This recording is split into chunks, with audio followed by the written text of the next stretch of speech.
O Reino Unido non é só o país que ten máis medallas de plata en Eurovisión, 16 cada o ano pasado, senón que tamén é o país que máis veces organizou o festival.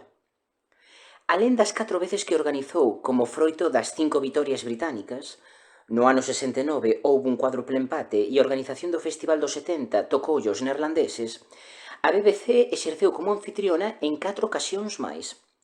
En 1960, 1963 e 1974, xa que as televisións neerlandesa, francesa e luxemburguesa respectivamente rexeitaron a organización que lles correspondía, e en 1972 pola imposibilidade de Mónaco de celebrar o festival.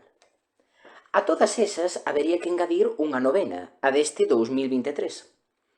A BBC elixiu a súa cidade máis musical, Liverpool, para acoller o festival On Behalf of Ukraine. Perdón pola pedantería, pero é que me encanta esa expresión, On Behalf of.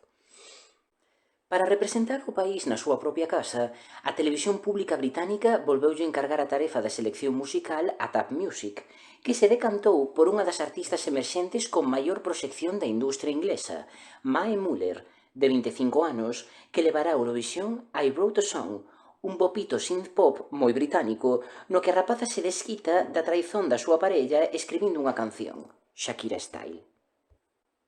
Escribín unha canción sobre como me fixeches dano. Puiden quedar chorando na casa, ou pasar a noite soa, pero en cambio escribín unha canción.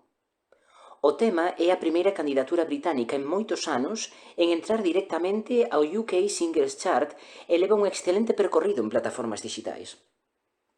E como curiosidade final, lembrades a esa nena de vestido verde que saía sentada nun piano fronte a Mika ao comezo do videoclip de Grace Kelly?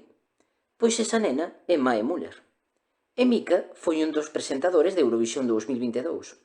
Está o destino a darnos pistas sobre unha nova vitoria do Reino Unido en Eurovisión? I Wrote a Song, de Lewis Thompson, Karen Poole e Mae Muller. Canta Mae Muller, Reino Unido.